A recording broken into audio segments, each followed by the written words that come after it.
सिंध की धरती हमेशा से सूफियों और बहादुरों की सरजमीन रही है, लेकिन जब भी सिंध की आज़ादी और गैरत की बात आती है, एक नाम सबसे नुमाया नजर आता है, होश मोहम्मद शीदी। वो मर्द मुजाहिद जिसने अंग्रेजों की जदीद फौज के सामने झुकने से इनकार कर दिया और एक ऐसा नारा दिया जो आज भी सिंध की फजाओं में गूंजता है, मरसों मरसों पर सिंध ना डेसों, यानी मर जाएंगे पर सिंध नहीं देंगे। होशो शेदी कौन थे? होश मोहम्मद शीदी 1801 में पैदा हुए। वो सिंध के हुक्मरान मीरान सिंध तालपुर खानदान के वफादार सिपाही थे। उसका ताल्लुक शीदी कबीले से था, जो अपनी वफादारी और बहादुरी के लिए मशहूर थे।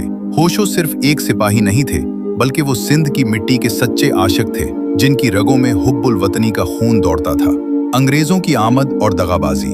19वीं सदी के वस्त में बरतानवी ईस्ट इंडिया कंपनी की नजरें सिंध पर जमी थी। 1843 में सर चार्ल्स नेपियर ने मुआहिदों की खिलाफ वर्जी करते हुए सिंध पर कब्जा करने का मंसूबा बनाया। फरवरी 1843 में मियानी की जंग हुई, जहां मेरों को शिकस्त हुई, लेकिन मुजाहिमत अभी खत्म नहीं हुई थी।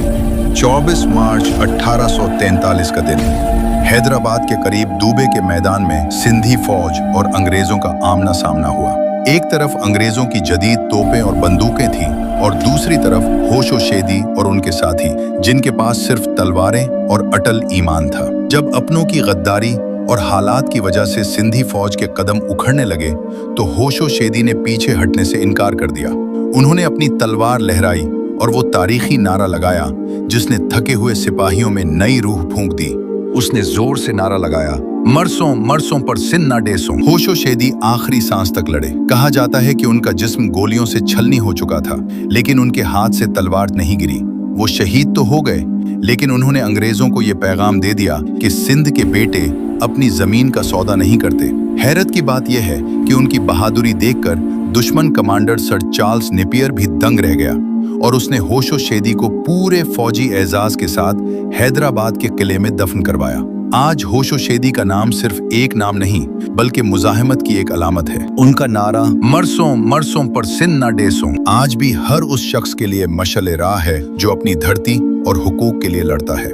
हमें अपने उन हीरोज को याद रखना चाहिए जिन्होंने हमारी कल के लिए अपना आज कुर्बान कर दिया। आप देख रहे हैं रिंद रिसर्च हब। मैं हूं गुदा हुसैन, रिंद। अगर आपको ये वीडियो पसंद आई है तो इसे लाइक करें और कमेंट्स में बताएं कि आप मजीद किन तारीखी शख्सियात के बारे में जानना चाहते हैं। अगर फेसबुक पर देख रहे हैं तो पेज को फॉलो करें। अगर यूट्यूब पर देख रहे हैं तो चैनल को सब्सक्राइब करना ना भूलें। अल्लाह हाफिज।